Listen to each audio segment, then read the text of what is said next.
saya kira ini penting sekali bahwa kebijakan pembangunan yang berkelanjutan harus menjadi hal penting, karena berubah-ubah itu akan kembali dari nol. Jepang walaupun berganti perdana menteri, tapi pembangunan terus berlanjut, perencanaan terus berjalan.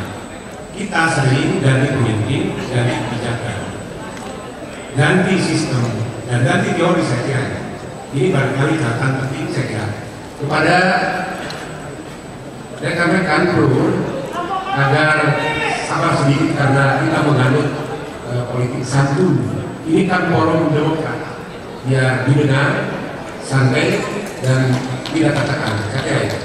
Selanjutnya acara untuk PRUR akan dipandu oleh Pak Asep Siranda. Terima kasih Pak Presiden. Baik, kesempatan berikutnya untuk bertanya adalah dari Bapak Ibu sekalian, bisa sekalian. Supaya adil, mungkin dari sini satu. Kira-kira 3 cukup boleh? 3 cukup. Dan ditujukan kepada rekan yang mana, supaya nanti bisa ditunda untuk diatur waktunya. Kalau bisa ada. Kita mulai dari sebelah sana. Ada yang ingin bertanya Pak kepada kandidat? Saya Bayu dari Trek, Jawa Timur. Yang pertama untuk Pak Dahlan, yang kedua untuk Pak Dahlan. Ya, Pak Dahlan dan Pak Isman. Ya, silakan Pak. Pak Dahlan, kalau Anda menjadi presiden, Pak, bagaimana Pak Dahlan mengantisipasi perusahaan-perusahaan kecil yang sekarang ini untuk ikut dalam pelelangan sangat sulit, karena ditentukan oleh modal kerjanya. Nah, apa yang Bapak lakukan terhadap Kepres yang mengatur proses pengadaan ini? Oke, Pak Dahlan. Untuk Pak Hayono sendiri, Pak Hayono, mungkin Pak Hayono bisa menerangkan lebih jelas lagi mengenai ekonomi gotong royong, Pak. Karena itulah sebetulnya jawaban yang paling baik di Indonesia. Dan ekonomi gotong royong itu sangat menjadi Pancasila, Pak Hayono. Jadi mungkin Pak Hayono bisa lebih jelaskan sedikit. Supaya lebih. Karena saya yakin konsepnya Pak Hayono sangat tepat untuk gotong royong. Terima kasih. Terima kasih Pak Dahlan. Silakan Bu. Terima kasih, saya Dr. Lutita dari DPP Partai Demokrat. Saya tertegun sore ini karena betul-betul masuk ke konsentrasi kebutuhan rakyat, ketimbang sesi yang pertama itu belum menyentuh kepada pertanian. Karena saya doktor dari Institut Pertanian Bogor, ke Bang Hayono Isman. Bang Hayono Isman, jika memang itu concernnya, rakyat akan mendukung dengan sepenuhnya. Terutama 40% rakyat di Indonesia ini masih berbasis pertanian dan agribisnis. Mohon didengarkan dulu substansinya ya teman-teman. Hidup Pak Hayono Isman, tepuk tangan dulu. Nah, kalau quiet, dengarkan. Pak Hayono, agribisnis, pertanian dari hulu ke hilir itu adalah impian dari rakyat di pedesaan. Saya kebetulan calon legislatif dari Dapil NTT 1 yang masuk ke basis-basis rakyat di pedesaan yang berbasis pertanian dan juga kelautan seperti Pak Sinyo Sarunda yang sampaikan tadi. Maritim dan pertanian harus itu yang menjadi basis di Republik ini. Negara kita negara agribisnis dan betul-betul negara maritim, maka pembangunannya tidak bisa kita sembarang menyatakan global, tahu-tahu aksinya di tingkat pedesaan masih betul-betul ekonomi kerakyatan yang diperlukan. Bagaimana Gusman? Saya tidak mesti bertanya, saya harus bisa menyatakan pernyataan juga untuk menjadi bahan pemikiran oleh kandidat capres ini. Bagaimana Gusman? Lanjutkan tentang pengetahuan demokrasi yang sangat baik itu, dan saya teman di DPD yang betul-betul tahu persis pemikiran abang tentang demokrasi ini ke depan.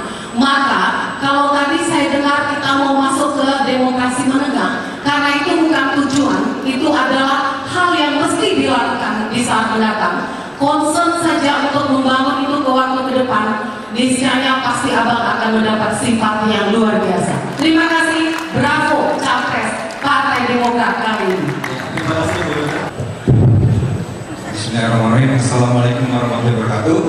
Nama saya Anton Sukartono Suprato, anggota DPR Komisi 4 DPR RI. Pertanyaannya langsung saja Pak, kita masa kelautan potensial luar biasa 49 miliar US dollar. Dari cuma 2 ditangkap, dari pengolahan, dari budidaya, belum pariwisata dan sebagainya. Tapi ada masalah illegal fishing yang mengakibatkan kehilangan 10 sampai 40 triliun per tahunnya. Saya bertanya kepada Pak Pramono, bagaimana stok illegal fishing? Kalau negara kita sangat luas, 2/3 kita laut, tapi armada kita sangat sedikit Pak. Bagaimana pertanyaan Bapak? Yang kedua mau Bapak teruskan. Kita ini punya BUMN pelabuhan, laut, udara, BUMN bank, BUMN kontraktor. Kenapa kita tidak punya BUMN ikan Pak? Kita nelayan kita yang besar 15 meter Pak. Kalau kita punya 100 atau 200 Pak, nelayan kita akan luar biasa Pak. Jadi kalau kita udah punya kapal, kalaupun kita punya kapal Pak, nggak ada pelabuhannya Pak. Kalaupun ada pelabuhannya Pak, nggak ada cold storage-nya Pak. Kok ada cold storage-nya Pak? Nggak ada listriknya Pak. Nggak ada listriknya Pak, nggak ada infrastrukturnya Pak. Saya mohon yang kapan ini Bapak masih jadi Menteri BUMN, bentuklah BUMN ikan ini Pak. Dan untuk pertanian pangan Pak, bentuk BUMN untuk pertanian. Bangun 10 juta hektar Pak. Bapak bikin industri kayak di Brasil, Pak bikin pupuknya track pesawat Pak. Jadi penanggung jawab sejahtera kan jangan cuma 5 meter, 10 meter, kasih 20 hektar Pak masing-masing petani kita Pak. Insya Allah negara kita akan maju. Demikian, terima kasih. Wassalamualaikum warahmatullahi wabarakatuh. Terima kasih Pak. Dan pertama pada Pak. Silakan. Membangun bangsa kembali lagi ada baca dalam pembukaan Undang-Undang Dasar 45 tujuannya menjaga keutuhan wilayah, melindungi segenap bangsa di mana. Artinya tentara dan kepolisian harus kuat. Kalau kita tidak kuat, tidak bisa menjaga kedaulatan. Terjadinya ya pencurian. Kita tidak kuat beberapa waktu yang lalu. Pulau kita hilang, kalah kita. Tapi sekarang sudah diberi anggaran untuk pertahanan yang demikian besar. Mulai bertanya tetangga kita, mau kemana Indonesia membangun pertahanan keamanan? Tapi mulai bertanya itu artinya dia tidak berani mencuri pulau kita lagi. Hanya dengan kekuatan, dengan kita kuat, kita hebat, kita ditakuti. Kalau kita tidak kuat, tidak hebat, dia tidak takut, dia mencuri, dia pindahkan itu patok perbatasan. Oleh sebab itu, andai ada rencana untuk membangun pertahanan keamanan, supportlah, karena itu inti untuk menjaga kedaulatan dengan segala isinya. Saya mohon rakyat harus mendukung. Memang kuat itu tidak boleh untuk nakut-nakuti, tetapi orang harus punya rasa takut dengan Indonesia sehingga dia tidak sembarangan terhadap Indonesia. Saya ingatkan, apakah betul bahwa penjagaan kedaulatan khususnya di laut tadi yang sangat kaya? Saya juga mengingatkan, kalau memberi izin kepada kapal asing untuk melakukan pengambilan ikan di Indonesia, teliti betul. Kami menemukan di lapangan satu surat izin untuk kapal difotokopi untuk sekian kapal, tapi apa yang dilakukan? Ditangkap, diproses, dilepas. Jadi bangsa ini harus sama-sama menjaga kedaulatan.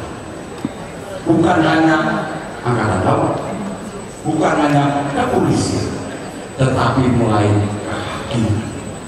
Hakimnya bagaimana? Saya pernah mendengar ada beberapa kapal ditangkap siap membayar 1 miliar di lapangan. Si angkatan laut mengatakan tidak bisa, ini menghina. Disogok 3 miliar, tidak bisa. Ini menghina. Bawa ke pinggir, disidang, diambil keputusan, didenda 300 juta. Jadi harus semua punya tanggung jawab. Jangan lepas hanya kepada unsur-unsur TNI dan kepolisian. Kalau ada yang melintas, terus lihat bahwa dia akan muncul, laporkan, tangkap sama-sama. Itu kekayaan kita. Kalau kita tidak bisa mengecek atau melakukan penelitian, surat ini dipakai oleh berapa kapal, jangan diberi izin. Kita tidak bisa mengawasi, tapi memberi izin. Jelas saja sama jangan memanggil pencuri ke negara kita. Artinya semua punya kepentingan harus menjaganya. Semua harus bertanggung jawab, bukan hanya masalah TNI, Polri, Bea Cukai. Semua jangan sekali-kali memberi izin kalau tidak bisa mengawasi. Saya berharap beri izin kalau memang sudah bisa mengawasi. Terima kasih. Baik, ada 3 pertanyaan untuk saya. Satu, mengenai apa konsep saya di bidang pengadaan agar pengusaha-pengusaha kecil bisa ikut memenangkan pengadaan itu. Satu, permainan harus hilang melalui elektronik bidding. Ini agak sangat teknis, minta maaf. Mungkin sangat teknis karena hal-hal seperti yang ditanyakan tadi tidak bisa jawabannya seperti pidato, tidak bisa. Ini harus caranya bagaimana.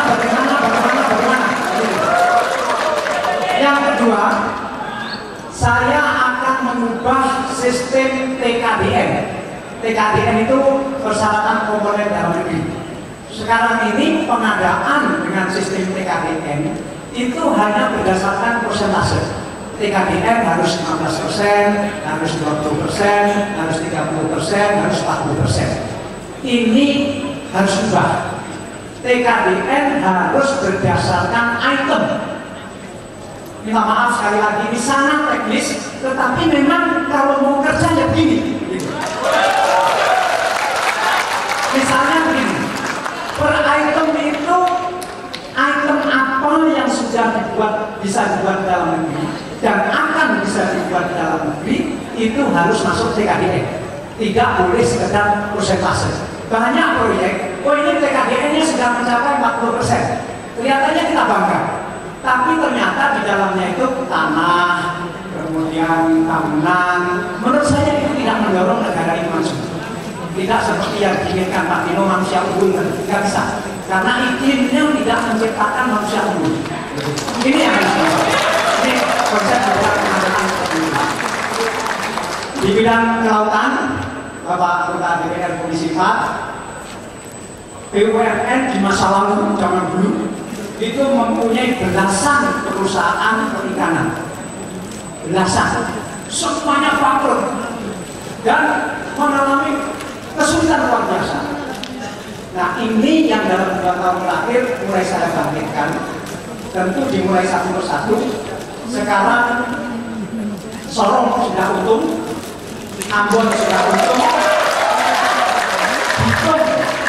Bitung sudah untung, Benoa sudah untung, dan sekarang akan diinjak ke Pekalongan, Surabaya, dan nanti sebentar lagi Bacang. Kalau belum tahu Bacang itu pulau sangat penting di selatannya Ternate. Itu akan jadi pusat perikanan kita. Jadi bagaimana kita ambil besar. Ada persoalan di masa lalu yang sangat besar. Negara membeli kapal 14 kapal. Umurnya sekarang sudah 14 tahun. Kapal itu belum pernah dipakai sama sekali. Dan kapal itu sekarang mendor di Makassar. Ini satu persatu mau kita perbaiki karena teknologinya sudah ketinggalan 14 tahun dan ini juga akan dipakai produk bagaimana menggerakkan perikanan. Yang ketiga tentang pertanian. Ada berita duka saudara-saudara sekalian. Saya baru tahu tadi bahwa berita duka ini sangat bertentangan dengan ide dari Ibu dari IPB tadi. Minggu lalu Komisi 4 memutuskan menghapus subsidi pupuk organik. Ini betul-betul bertentangan dengan upaya kita untuk membangkitkan pertanian. Kita tahu selama bertahun-tahun tanah kita rusak oleh pupuk-pupuk kimia. Dan selama 5 tahun pemerintahan SBY terakhir, secara konsisten ada program untuk merehabilitasi tanah pertanian dengan menggunakan pupuk organik. Tetapi jurnal diputuskan dihapus. Saya kalau boleh saya menangis, tapi karena saya bagian dari pemerintah, saya tidak boleh hal seperti itu. Saya masih akan cari cara apa untuk merehabilitasi daerah ini. Saya betul-betul bagaimana kebijakan tidak konsistennya seperti ini. Terus bagaimana kita mau menolong pertanian ini? Roadmap-nya tidak jelas. Nah, yang mengapa pertanian kita membuat rakyatnya menderita? Karena produktivitas pertanian kita rendah. Katakanlah padi. Mengapa kita hanya bisa memproduksi 5, 6, 7 ton per hektar? Padahal dengan biaya yang kurang lebih sama, mestinya tanah kita bisa menghasilkan 8, 9, 10 ton. Ini akan membuat petani sejahtera. Saya sudah menyusun roadmap bagaimana cara bekerja. Tetapi kalau saya katakan malam ini itu terlalu panjang. Tetapi kalau saya memprogramkan bahwa peningkatan kesejahteraan petani harus dimulai dari produktivitas, roadmap-nya seperti apa, saya sudah membuat itu secara rinci dan siap dilaksanakan. Mengenai gotong royong, saya mendengar pasti kita semua tahu bahwa Bung Karno pernah mengatakan bahwa kalau Pancasila itu dikeras dan keluar satu kata, yaitu gotong royong. Jadi gotong royong adalah budaya orang Indonesia.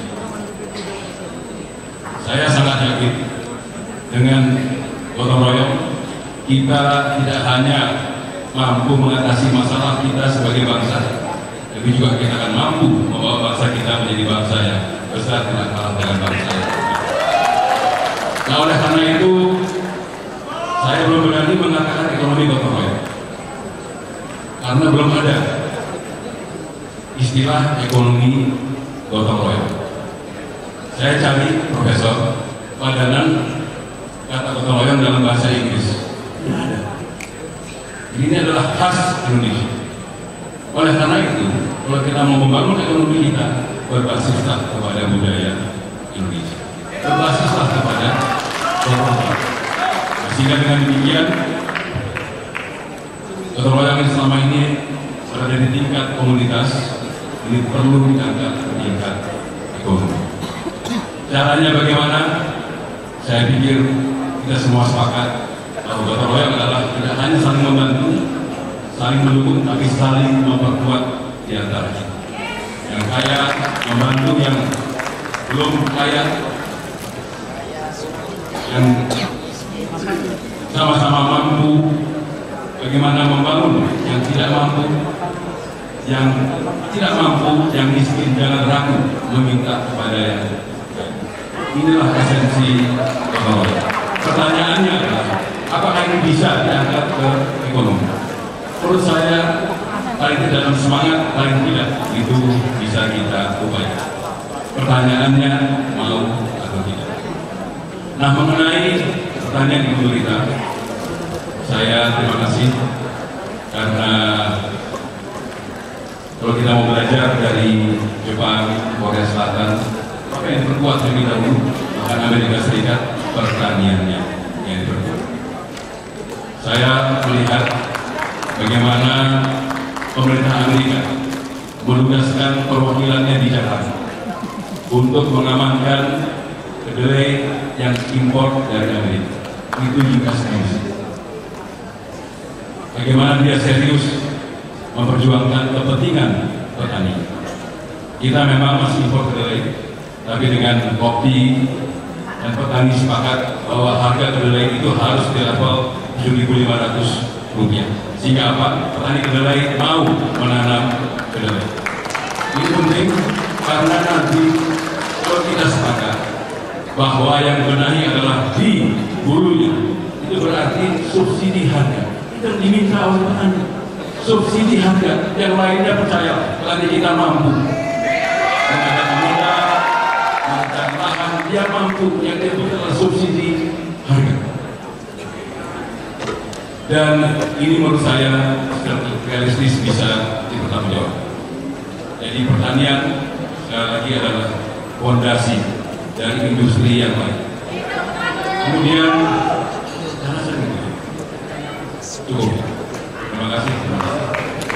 Terima kasih. Jadi kita dari pemilihan NTT, ya saya sedikit menyinggung antara kesejahteraan dan demokrasi dan juga risiko. Jadi memang NTT ini sebuah provinsi yang harus kita beri perhatian yang serius. Saking seriusnya saya sudah 2-3 kali di sana. Jadi sampai hari ini mengatakan begini, tahu nggak Pak Iwan NTT itu apa? Nasi tuan tolong. Nanti tuan tolong, atau NTT kalau yang lebih dia apa? Yang lebih istilah nasi tak tentu. Jadi saudara sekalian, ini akibat sebuah kebijakan yang kadang-kadang bad policies, kebijakan yang is even worse than corruption. Coba bayangkan, NTT itu ada 18 kabupaten, 21 berapa. Waktu Pak Gurunya mengatakan saya, itu semuanya berstatus daerah tertinggal. Tidak satu pun yang kabupatennya yang tidak tertinggal. Jadi artinya apa? Padahal kondisinya besar. Jadi menurut saya, ini kan kembali lagi kepada kebijakan. Kita tahu sebetulnya NTT itu sangat potensi untuk dikembangkan sektor peternakan. Harusnya jadi lumbung peternakan. Tetapi karena polisi yang tidak tepat dan seperti yang saya katakan tadi, hampir semua kita sepakat memang kita harus kembali ke basic. Bahwa negara kita ini adalah negara agraris. Jadi pertanian itu juga harus menjadi backbone ekonomi kita. Hanya pertaniannya kita percaya tidak bahwa sektor pertanian ini bisa memakmurkan kita. Nah, menurut pengalaman saya, ada sebuah negara, Bapak sekalian, saya ingin cerita sedikit pengalaman saya. Itu negara itu yang saya pernah berkunjung di sana, itu bini-bininya 30 juta, sapinya 40 juta. Yang punya pabrik susu, pabrik keju itu adalah para preman. Ya, di sana itu, ya saya pernah pergi ke kampung di peternakan itu, nggak ada anak mudanya. Ya, yang tinggal yang tua-tua. Saya tanya yang mudanya Pak, mana tuh nggak ada? Oh, mereka nggak mau lagi di petani. Kenapa? Apa pendapatannya kurang? Enggak. Jadi Mas Ayuno, petani negara itu makmur sekali. Ya, cuma anak-anak itu tidak mau bekerja jadi petani, mau bekerja di kota. Karena kerja di kota itu lifestyle, tidak bisa duduk di siang hari. Tetapi di sana negara itu apa? Orang tuanya di desa yang subsidi apa lifestyle dia. Negara itu paling makmur di dunia, paling sejahtera, paling demokratis, namanya selain Vietnam. Jika petani itu bisa kaya, kalau memang pemerintahnya politik. Nah, menurut saya ke depan, kita harus habis-habisan di pertanian. Di sini ada Komisi 4 dari mana? Nah, coba bayangkan, di Komisi 4 itu subsidi untuk pertanian Anda berapa? 20 triliun. Sedangkan kita memberikan subsidi untuk BBM yang belum tentu tepat sasaran 200 triliun. Kalau saya diberikan mandat untuk memimpin bangsa ini, saya sesuaikan harga BBM itu dengan betul efektif dan separuh lebih saya akan serahkan kepada sektor pertanian dan lain. Jadi tidak ada lagi itu persoalan itu. Harus ada. Menurut saya 85% dari APBN kita harus kita dorong ke sektor pertanian. Pertama, sektor pertanian itu sesungguhnya kalau kita kelola dengan baik itu baik sekali. Saya waktu memimpin waktu sidang pidato kenegaraan presiden 2011, ya, bisa buka aja saya sampaikan betapa ironinya kita masih impor pangan yang kata lagu Gus-Gus, ya, yang tanahnya kita tuh jangankan bongkar kayu bisa apa dari tanaman, tapi ironinya jangankan keju, singkong pun kita impor. Ini yang memalukan. Kita mengimpor sampai 90 triliun, ya, pertanian. Tapi saya juga nggak salah, karena IPB juga itu sekarang Ya, itu bukan Institut Pertanian Bogor, ada Institut Politik Bogor, jaga politisi, sekjen saya Institut Pemerintahan Bogor, Institut Publisistik Bogor. Ya, jadi sepanjang IPB tidak kembali ke basicnya, ya insya Allah pertanian kita akan. Tapi saya yakin, ya di tangan pemerintahan yang tepat yang paham betul kemana bangsa diarahkan, insya Allah pertanian, dan saya sepakat maritim harus menjadi backbone kita, sehingga nanti manufacturing dalamnya akan bisa menyusul. Ya, tentu pembangunan demokrasi harus kita lakukan. Saya yakin, katakan Malaysia sekarang ini kesehatannya baik, tetapi demokrasinya jadi problem. Cina pun juga begitu. Saya yakin 5-10 tahun lagi akan ada persoalan yang besar. Tapi bangsa Indonesia persoalan mendasarnya sudah baik. Tinggal kita pelihara, tinggal kita tinggalkan kualitas demokrasinya lebih baik lagi, dan insya Allah ya ini akan bisa berjalan dengan baik. Seperti tadi pertanyaannya, yang menurut saya ada satu hal saudara sekalian, supaya pembangunan ini berkesinambungan. Ada pengalaman saya 15 tahun di parlemen, yaitu anggota MPR yang 99, 2004, 2009 dan sampai sekarang. Ya, akhirnya kita saling bersama. Memang kita harus mengembalikan kewenangan MPR sebagai kedaulatan rakyat itu, ya, untuk adanya garis-garis besar haluan negara. Sehingga siapapun presidennya, ya itu akan disesuaikan dengan arah kebijakan. Sehingga kita insya Allah, kalau itu kita lakukan 2045, 30 tahun dari sekarang, ya, dari sekalian yang muda-muda ini, kalian nanti yang mengganti generasi kita. Ya, kalau kita lakukan dengan baik, ekonomi bangsa kita ini bukan bisa saja nomor 7 terbesar di dunia, bahkan lebih baik lagi. Ya, kita akan menjadi salah satu bangsa yang raksasa di dunia, dan itu kita harus yakin. Ya, coba lihat bagaimana seorang pelatih bola Indra Safri, kemarin saya ketemu dia. Ya, pemainnya pemain kampung. Ya, tapi dilatih dengan baik, diberikan semangat, percaya diri. Ya, dengan itu dia mampu mengalahkan Korea Selatan. Insya Allah di tangan pemimpin yang bisa memotivasi rakyatnya, yang bisa memberikan keyakinan, yang bisa memberikan visi kepada rakyatnya, insya Allah kita akan mampu kamu dari Saya ada satu komentar mengenai pertanian muda. Ini 10 tahun terakhir berapa juta pekerjaan yang diciptakan oleh pemerintah? 20 juta. 17 juta di sektor jasa, 4 juta di sektor manufaktur. Pertanian kenapa? Hilang 1 juta pekerjaan. Menurun 1 juta orang keluar dari sektor pertanian dalam 10 tahun terakhir. Dan ini adalah realita bagi kita semua. Bukan hanya Indonesia, Jepang, Malaysia, ibu sendiri tahu, Amerika sekarang pertanian 1 juta orang. Tapi produktivitasnya luar biasa. Jadi kita harus siap dengan suatu realita di mana sektor pertanian, orang yang bekerja di sektor pertanian akan semakin menurun. Itu memang sudah hukum ekonominya, ya, sebagai negara maju semakin menurun orang yang bekerja di sektor pertanian. Masalahnya bagaimana kita tetap menjaga produksi pangan kita, ya kan? Nah, di sini tantangannya, karena produktivitas masih aman nih, ya. Beras produktivitas sekitar 5,3 ton per hektar, padahal potensi 7 hektar, 7,8 ya. Jagung 4,8 hektar per ton per hektar, padahal potensi 8. Kedelai 1,3 pada potensi 3. Jadi ini tantangan kita. Menurut saya yang perlu kita lakukan ini, Bu.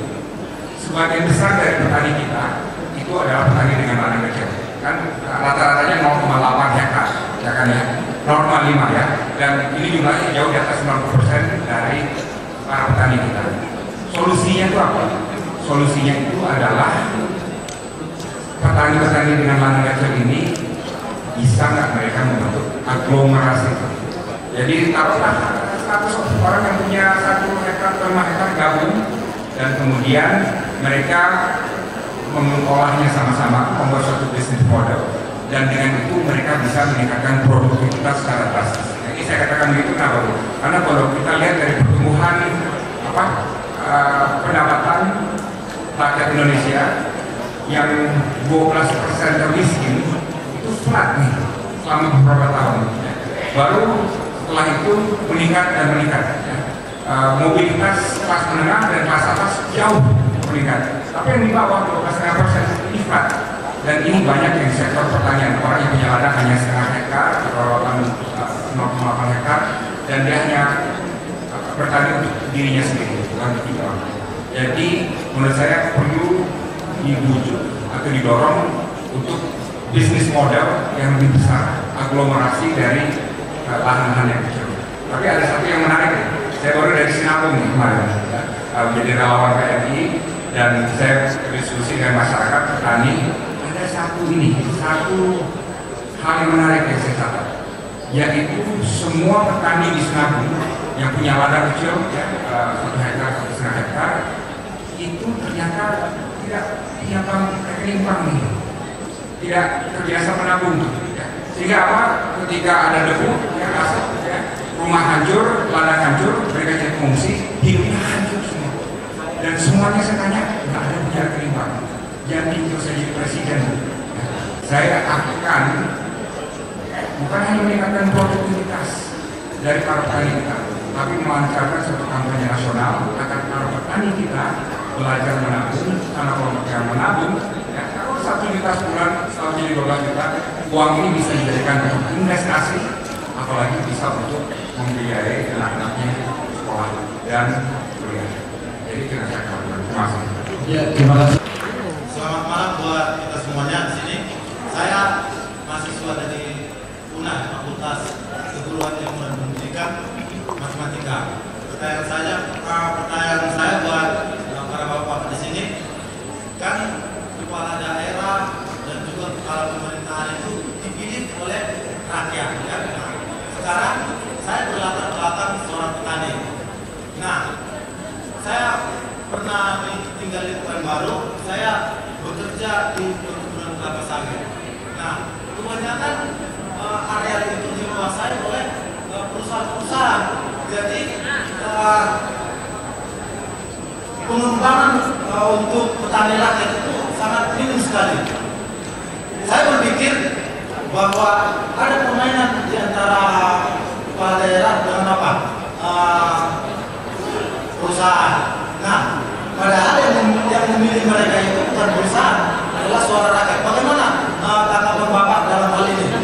Dari Pekanbaru saya gara-gara gagal pertanyaan saya direbut oleh PT, akhirnya saya pindah ke Kalimantan. Nah, setelah di Kalimantan juga kasusnya sama Pak, seperti itu. Pak, mungkin saya tidak pintar berkata-kata, tapi memang saya butuh jawaban dari Bapak. Ya, ada pepatah mengatakan kalau kita bunga mawar, jangan kita berbicara seharum bunga ros.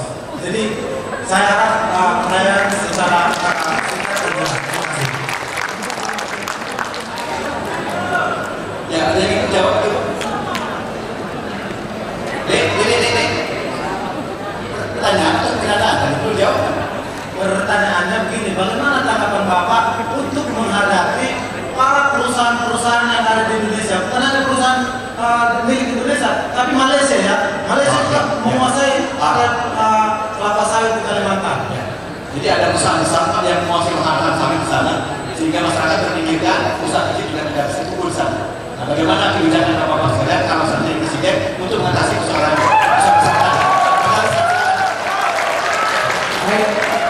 persoalan ini muncul karena terjadinya kemiskinan masyarakat di sekitar perkebunan besar. Seandainya masyarakat di sekitar perkebunan besar sejahtera, suara seperti ini tidak akan muncul. Tapi karena masyarakat di sekitar perkebunan itu miskin dan terjadi kemiskinan, maka suara seperti ini muncul. Sekarang dominasi perkebunan besar memang sudah luar biasa. Ini pekerjaan yang sangat besar. Di satu pihak kita harus menghormati kontrak-kontrak masa lalu, tetapi di lain pihak kemakmuran dan kesejahteraan masyarakat di sekitar perkebunan besar inilah agenda yang sangat mendesak, dan saya memiliki konsep untuk memecahkannya. Saya datang ke kampanye. Jadi memang kalau dilihat daripada struktur kepemilikan dari sekian 4 juta hektar kebun sawit karet itu, itu 60% masih dikuasai oleh rakyat, 40% yang swasta. Tapi apa yang terjadi? 60% daripada milik rakyat itu produktivitasnya hanya sepertiga daripada swasta.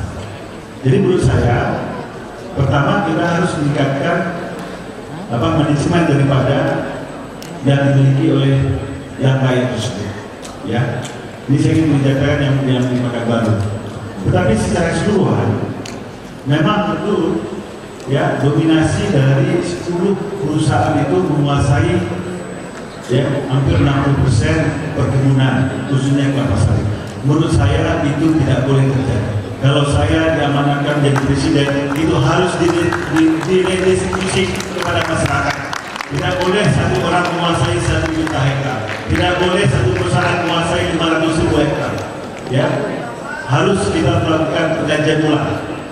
Ya, jadi saya katakan bahwa harus ada redistribusi aset supaya penguasaan itu tidak boleh dimiliki oleh hanya sekelompok perusahaan. Ini menurut saya tidak sehat. Sehingga apa yang terjadi, ya, struktur ekonomi kita tidak beranjak baik dari zaman Orde Baru maupun zaman sekarang. Kalau ini kita teruskan, percaya saudara, yang menikmati bangsa ini adalah hanya segelintir ya pengusaha besar, tetapi sebagian besar kita akibatnya kesenjangan itu akan makin menganga. Apakah itu ya tujuan kita bernegara? Ya, dan kita harus mencari pemimpin yang berani untuk mengkoreksi kebijakan tersebut, dan saya akan berada di depan untuk mengkoreksi kebijakan-kebijakan yang tidak. Sebelum saya menanggapi, tadi saya sepakat dengan Pak Jenderal bahwa TNI, polisi diperlukan untuk menjaga kekayaan kita termasuk yang dewasa. Namun yang utama adalah yang paling baik, pastikan nelayan kita menjadi kuat. Itulah pertahanan yang terbaik. Nah, oleh karena itu, menjawab pertanyaan dari mahasiswa UNAN yang katanya latar belakang petani, saya ingin cerita sedikit. Pada saat saya berkunjung ke Kecamatan Canduang, Payakumbuh, Sumatera Barat, kampungnya Pak Ketua DPD Pak Irman Gusman. Di sana saya bertemu dengan petani-petani muda. Awalnya saya melihat barangkali mereka ini mau coba-coba jadi petani. Pada saat mereka menceritakan usaha mereka, saya sungguh kagum. Karena di Kecamatan Canduang itu kemiskinan mencapai 30%. Karena usaha petani-petani muda ini. Mereka punya cabai yang 30 cm panjang. Jadi kalau kita kekurangan cabai saya jalan. Dan mereka mampu membuat distribusi perdagangan yang menghilangkan peran tengkulak. Dagang tetap ada, jadi peran tengkulaknya hilang.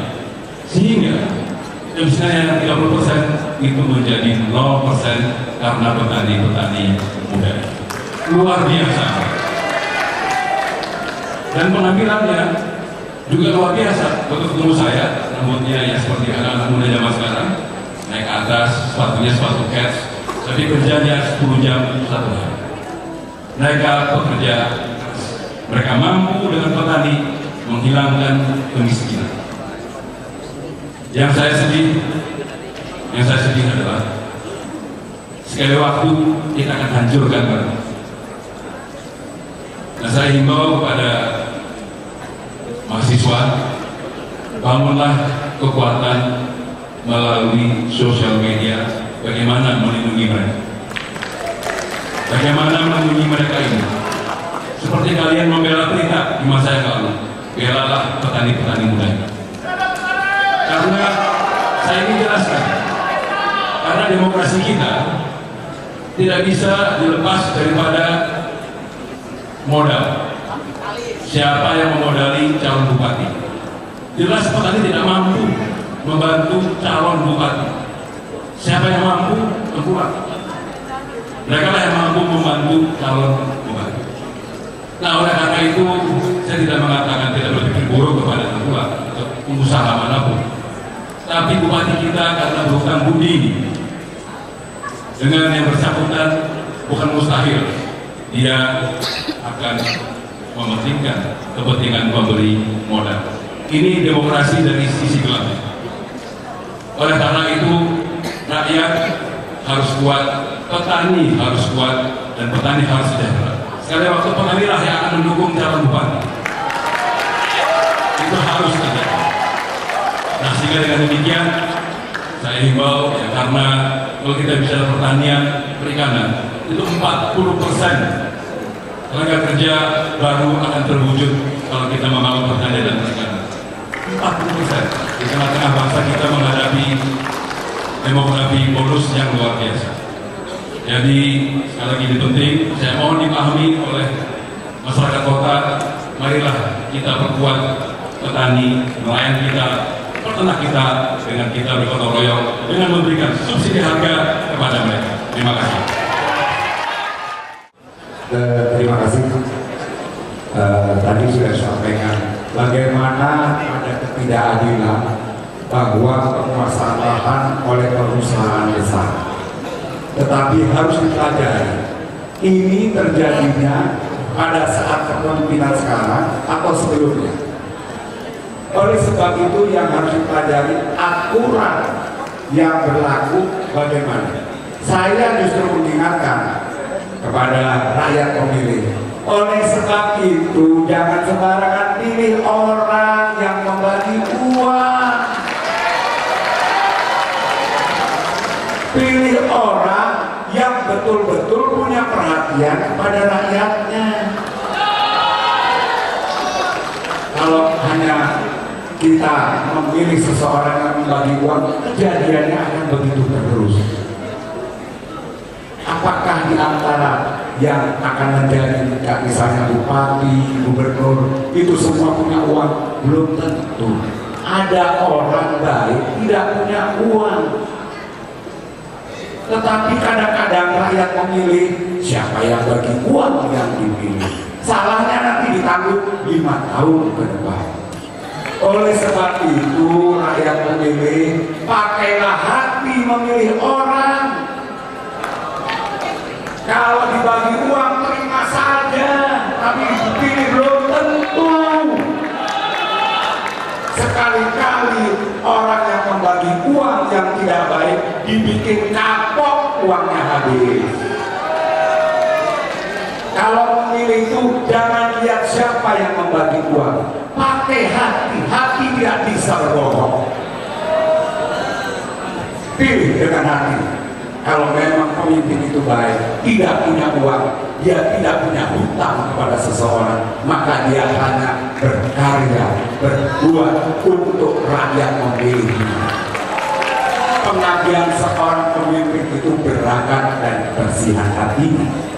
Itu yang saya sarankan. Maka dari itu saya saran rakyat pemilih yang punya hak, gunakan hatimu. Gunakan, pilih pemimpin yang baik, jangan hanya yang membagi uang. Terima kasih. Terima kasih. Yang ada di sekitar kita adalah tanah-tanah pertanian jadi golf, jadi perumahan, ya. Karena land use planning kita tidak benar. Itu harus ada undang-undang yang akan mengatur secara tegas bahwa tidak boleh kita kehilangan tanah pertanian 1 meter pun. Kita lihat di Kamboja, di Vietnam, makanya mereka masih mengekspor beras, bahkan tidak mengimpor dari mereka, karena mereka sangat keras sekali, tegas sekali dalam rangka land use plan. Demikian pula kita harus mengeluarkan undang-undang baru untuk melengkapi undang-undang land reform yang dulu, dan itu sekarang ini perlu kita berjuang. Pemerintahan baru yang akan datang nanti benar-benar yang harus melindungi hak-hak rakyat terhadap tanah.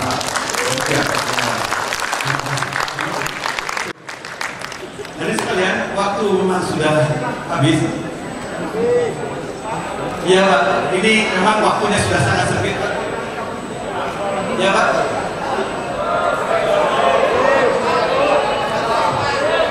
Bapak mau pakai gunakan mic. Sedikit aja, pendek sekali, karena sudah habis dulu.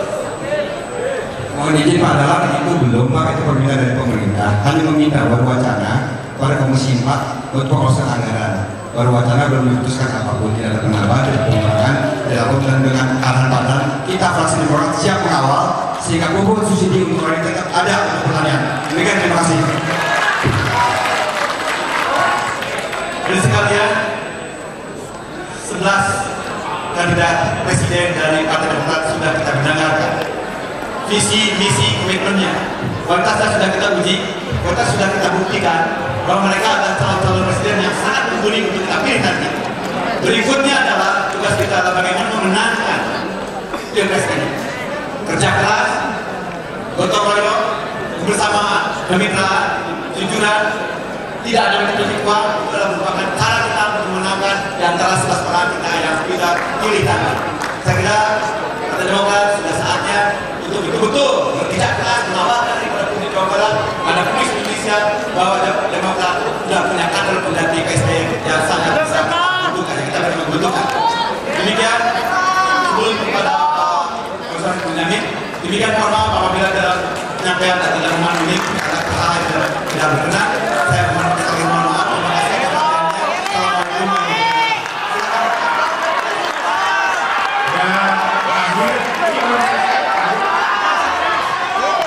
atas perhatiannya. Ada pesan dari Bro, karena Capres Demokrat secara lahiran tidak ada yang dari Jawa Barat, katanya menterinya nanti harus ada yang dari Jawa Barat. Itu aja. Siap. Terima kasih. Selamat malam. Selamat bertemu kembali. Baik, sukses Demokrat, sukses Capres, sukses satu Indonesia. Billahi taufiq wal hidayah. Wassalamualaikum warahmatullahi wabarakatuh. Waalaikumsalam warahmatullahi wabarakatuh. Terima kasih kepada Profesor Dr. Asep Kormati sebagai Profesor Dr. Benjamin Haris MS yang telah melalui jalannya juga Capres di malam hari ini. Dan yang pastinya sesaat lagi kita akan menuju ke pemberian cindera mata oleh Ketua DPD Partai Demokrat Provinsi Jawa Barat kepada 6 kandidat Capres tahun ini.